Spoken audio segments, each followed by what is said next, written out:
అన్న వైసీపీ పార్టీని గొడ్డల పార్టీ అని చెప్పి అంటున్నారు, నిజంగానే గొడ్డల పార్టీ అని అంటారా? అది 100% దానిలో వెళ్లే ముందు నాకు కూడా కొన్ని గుర్తొస్తాయి. అంటే 100% రప్ప బ్యానర్లు ఎన్ని చూస్తే గొడ్డల పార్టీకి అక్కడికి ఏమవుతుంది? మరి వాళ్ళకి గంట గొడ్డలు బాగా కలిసి వచ్చినట్టుంది. తెల్లవారుజామున 5:30కి ఫోన్ వచ్చేసిందంటే బాబాయ్ గారిని గొడ్డలతో మన గుండెపోటు అని. అదే పెద్ద మనిషి వచ్చేసి మళ్ళీ మీడియా ముందుకు వచ్చి కాదు తూచ్ ఇది గుండెపోటు కాదు గొడ్డల పోటు అన్నాడు. మళ్ళీ ఇంకా అలాంటి మనిషి గురించి ఎన్ని మాట్లాడుకుని తక్కువే. అది గొడ్డల పార్టీనే. ఇంకా చెప్పాలంటే మాటలు కూడా సరిపోదు దానికి. దుర్మార్గమైన పార్టీ. అంటే ఆయన చెప్తా ఉన్నాడు మావిగన్నే గొప్పది, మావిగన్ లోపల అమరావతి సేఫ్ గా ఉందంట కదా. నిన్నటి దాకా మావిగన్నే గొప్పదని చెప్పారు. ఇప్పుడు మావిగన్ లోపల అమరావతి సేఫ్గా ఉందని చెప్పి కొత్త పొలం అందుకున్నారు. ఎందుకని రోజుకు ఒక మాట పూటకో మాట వ్యవహారం నడిపేసి వస్తుంది? మరి జనాలు అంత ప్రబలంగా ఉన్నప్పుడు ఎందుకు మళ్ళీ పాత పాట అందుకున్నారంటారు? ఇప్పుడు అంటే మీకు గుర్తుందో గుర్తులేదో స్టార్టింగ్ నుంచి చూద్దాం ఒకసారి. గుండెపోటుని గొడ్డల పోటు చేశారు తూచని. రక్తమూడిలో దగ్గరే పక్కనే ఉండి డైరెక్షన్ చేసి నరికిచ్చినట్టు చెప్పాడు ఆయన. ఇక గొడ్డల పోటు ఎలా పడింది అలా పడిందని. సరే ఓకే, ప్రజలు నమ్మారు, మోసపోయారు. వాళ్ళ నాన్నగారు అప్పుడు వాస్తవంగా హెలికాప్టర్లో ఆయన పార్థివదేహం ఎటు పడిపోయిందో కూడా తెలియదు. అది బాధాకరమైన విషయం. సామాన్యంగా బయట మాలాంటి వాళ్ళే బాధపడతాం. జన వరే మంచి నేత పోయాడు ఏదో అంటాం కదా. కన్న కొడుకు ఇంకా అక్కడ ఏమీ అవ్వకుండా లోపల మంత్రాలు చేశాడు. రీసెంట్గా కొంతమంది నాయకులు వచ్చి చెప్పారు, అరే బాబు మేము సంతకాలు పెట్టిన మాట వాస్తవమే, రాజశేఖర్ గారి బిడ్డ అంటే అలాగే ఉండడం అనుకున్నాం, అలా కాదు 3 నెలల్లో బయటకు వచ్చి రాక్షస మనస్తత్వం అని చెప్పాడు కళా లక్ష్మీనారాయణ గారు. ఇలాంటి ఎన్నో ఉదాహరణలు. పోతే పోలవరం అన్నాడు, చిటికేసి బుల్లెట్ దిగిందా లేదా, ఇప్పుడు నెక్స్ట్ అని చెప్పుకుంటూనే పోయి అది నెక్స్ట్ అనే ఒకటి బాగా కలిసి వచ్చింది వాళ్ళకి.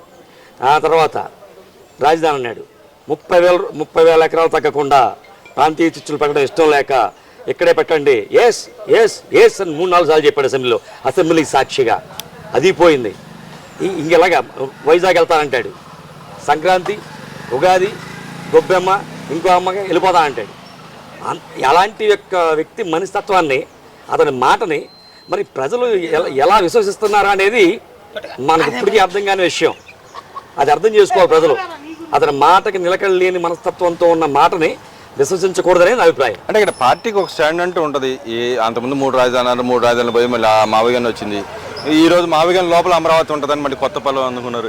ఈ రకంగా పార్టీ విధానం ఒకటనే లేకుండా ఎందుకని ఆ పార్టీ అలా ఉందంటారు? నిజంగానే ప్రజలు రేపొద్దున అదే పందాలో వెళ్ళి మరి జనాలకు వెళ్ళి ఓట్లు అడగలుగుతారంటారా? ఎలా అడుగుతారండి? ఇప్పుడు వాళ్ళు మాట్లాడేదానికి ఒక అర్థం ఉంటే మనం చెప్పొచ్చు.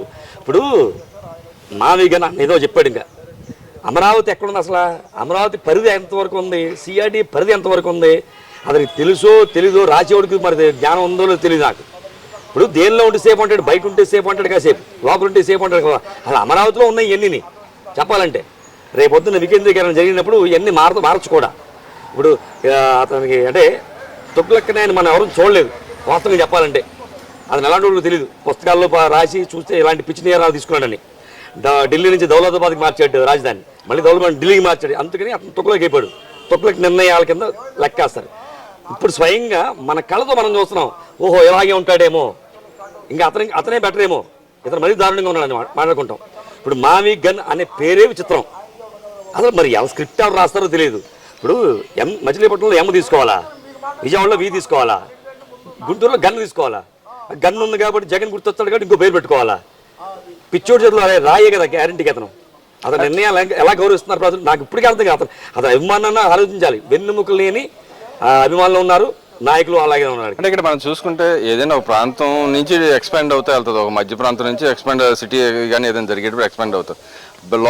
బయట నుంచి లోపలికి ఎలా ఎక్స్పాండ్ అవుతుంది నాకు తెలియలేదు. మీకు ఏమైనా ఐడియా ఉందండి? అలా ఎక్కడైనా సిటీని చూసారు మీరు? అది వాళ్ళకి మధ్య సాధ్యమండి. రివర్స్ ఇప్పుడు రాగానే రివర్స్ టెండరింగ్ అన్నాడు, 200 కోట్లు సేవ్ చేశానన్నాడు, 2,000 కోట్లు నష్టపరిచాడు మనకి.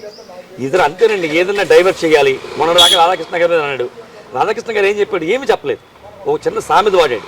వీళ్ళ గురించి అటువంటి సామెతలు కోకొరలుగా ఉన్నది. నవ్వుకుంటున్నారు జనం అనే ఇంగితం కూడా లేకుండా పోయింది. ఇప్పుడు బొత్స గారు ఏడవలసిన పని ఉంటే ఓ ముసలి కన్నీరు పెట్టుకున్నాడు ఆయన. ఎలా ఏంటి జగన్ అంటే భయం. నేను అన్న మాటలు మళ్ళీ గుర్తు చెప్తాను, నన్ను ఎక్కడ చంపేస్తాడు భయం ఆయనకి. అంటే సొంత చెల్లి కూడా క్షమాపణ చెప్పమని అడిగింది కదా, దాన్ని కూడా చెప్పలేని పరిస్థితి. చెల్లినే చూడలేదు రాష్ట్రాన్ని ఏం చూస్తాడండి? ఏదన్నా అంటే గర్కి కహాని అంటాడు. ఒక రాష్ట్రాన్ని పరిపాలించే వ్యక్తి కుటుంబం వేరు, జనాభా కుటుంబాలు వేరు, మన కుటుంబాలు వేరండి. ఒక రాష్ట్రాన్ని పరిపాలించే కుటుంబం ఎలా ఉండాలి? నిబద్ధత కలిగి ఉండాలి, క్రమశిక్షణ కలిగి ఉండాలి. మాట్లాడుతున్నామంటే ఆచి తూచి మాట్లాడాలి. ఒక చంద్రబాబు నాయుడు గారు ఉన్నారు, ఆయన ఆహార్యం క్రమశిక్షణ మొత్తం టాప్ నుంచి బాటం వరకు క్రమశిక్షణ కలిగి ఉన్నాడు కాబట్టి ఎక్కడ పడి ఏది పడితే అది మాట్లాడరాని. ఆయన ఏ మాట్లాడినా చాలా ఆచితూచి మాట్లాడతారు. ఇది మాట్లాడకూడదు తప్పని ఆయన తెలుసు కాబట్టి. ఈయన ఇంగితం లేదు కదా. అని మరి ఇక్కడ చూసిన పేరుని అంటున్నాడు, మేము చెప్పబట్టే వీళ్ళు పల్లవందుకున్నారు, అంతకుముందు సిఐడి పరిధి ఏడంది అసలు ఎక్కడ ఉందని చెప్పి అన్నారు. గతంలో ప్రపోజల్ ఇచ్చినప్పుడు సెంట్రల్ గవర్నమెంట్ కొన్ని హైవేస్ శాంక్షన్ చేయలేదు కాబట్టి ఆగిపోయిన పరిస్థితి, వాళ్ళు కూడా వాళ్ళ పేపర్లో కూడా రాసిన పరిస్థితి. ఇప్పుడు వచ్చి ప్రత్యేకంగా మళ్ళీ వచ్చి ఈ పేరు లేదు, ఈ ఊరు లేదు, ఆ ఊరు లేదు అని చెప్పి పేరు నేను అని మాట్లాడుతూ ఉన్నాడు. దాన్ని ఎలా చూడొచ్చండి? నిజంగానే సిఐడి పరిధి గతంలోనే అనౌన్స్ చేశారు, అయితే ఈ అమరావతి రాజధానికి అనౌన్స్ చేసినప్పుడే వచ్చిందంటారు? వాస్తవంగా వాళ్ళు నిజంగా మాట్లాడు కాబట్టి వాళ్ళకి చెప్పలేదండి. వాస్తవంగా సిఆర్డీఏ పరిధి అప్పుడే వచ్చింది ఒక మ్యాప్. అది సెంట్రల్ గవర్నమెంట్ నుంచి మనకి కొన్ని అనుమతులు కావాలి కాబట్టి, హైవేలు ఎన్ని కనెక్టివిటీలు కాబట్టి అలా చూపించారు. కానీ ఆ రోజే వచ్చింది మ్యాప్, చెక్ చేసుకోవచ్చు కావాలంటే, ఏ వెబ్సైట్లో చెక్ చేసుకోవచ్చు.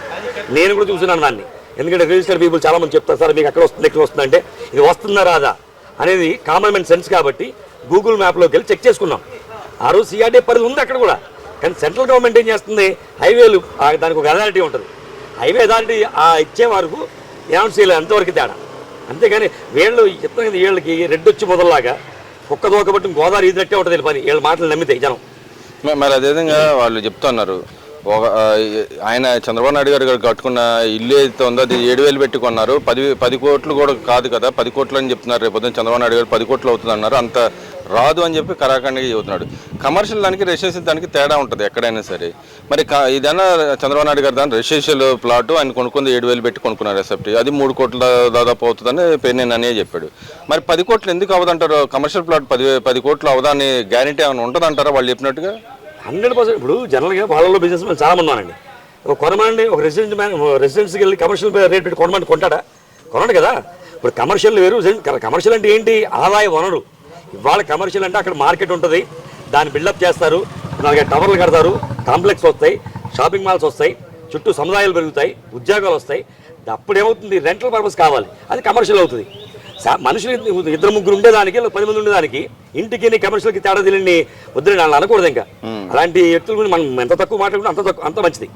అంటే ఆయన స్వార్థ రాజకీయాల కోసం అప్పుల పాలు చేయడానికి, ప్రజలను అప్పుల పాలు చేయడానికి ఇలా చేస్తూ ఉన్నాడు తప్పితే అక్కడ ఏం డెవలప్మెంట్ కావట్లేదు, అంత కూడా రాదు, అనవసరం దండగా అని 2 లక్షల కోట్లు అనవసరం ఖర్చు పెడుతున్నారు అని చెప్తున్నారు. ఒక ఇంటిని కట్టాలంటే పునాదుల వ్యవస్థ నుంచి తీసుకుంటూ రావాల్సి ఉంటుంది. ఆ పునాదుల్లో భాగంగా ఏదైతే డ్రైనేజ్ సిస్టమ్ కానీ ఇది ఓ సిటీ నిర్మించడం దాన్ని ఎక్కడైనా నడుస్తుంది, దాన్ని కూడా వీళ్ళు అసలు చేయకూడదు అనే దానికి పక్క రాష్ట్రాలతో కంపేర్ చేస్తారు. పక్క రాష్ట్రాలు డ్రైనేజ్ సిస్టమ్ ఎన్నో ఏళ్ళ నుంచి నడుస్తూ ఉంది, 300 ఏళ్ళు 400 ఏళ్ళ నుంచి నడిచిన వ్యవస్థలు ఉన్నాయి. అంటే అంత ఖర్చు అవుతుందని ఎందుకు వీళ్ళు తప్పు దావ పట్టిస్తున్నారు అంటారు జనాలు? 2 లక్షల కోట్లు అవుతుంది అనవసరం దండ కానీ, అంటే డ్రైనేజ్ వ్యవస్థ లేకుండా ఏ వ్యవస్థలు లేకుండా అన్ని పారిపోతాయి అంటారా? వాళ్ళ నైజం అటువంటిదండి. ఇప్పుడు హైదరాబాద్లో హైటెక్ సిటీ అనౌన్స్ చేసిన రోజున 2 అసెంబ్లీలో రాజశేఖర రెడ్డి గారు ఏమన్నారంటే, కొండరాళ్ళు గట్ల మధ్యన ఒక బిల్డింగ్ కడితే అభివృద్ధి అని అడిగాడు ఆయన. కానీ అప్పుడు 9 సంవత్సరాలు చేశారు చంద్రబాబు నాయుడు గారు. దాని తర్వాత రాజశేఖర రెడ్డి వచ్చారు. రాజశేఖర రోషయ్య గారు, కిరణ్ కుమార్ రెడ్డి ఇలా 100 మంది వచ్చుకుంటూ వెళ్ళారు.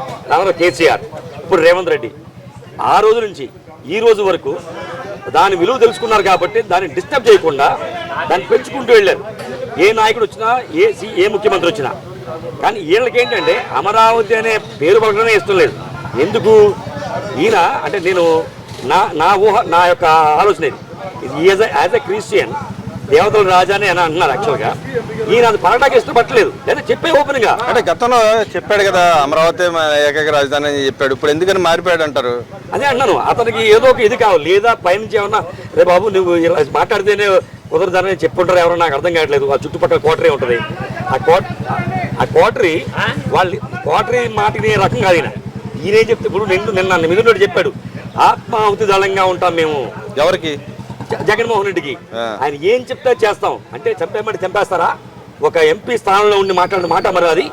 మేము అభిమానులు ఉన్నారు, మేము ఆత్మాహుతి దళంగా పనిచేస్తాం ఆయనకి అన్నాడు. అలాంటి అతనికి మరి ఎలాంటి రెస్పెక్ట్ ఇస్తాను? వీళ్ళందరికీ ఒకటే అండి భయం, రాజారెడ్డి గారి రాజ్యాంగం అమలు చేస్తాడేమో అని భయం వాళ్ళందరికీ.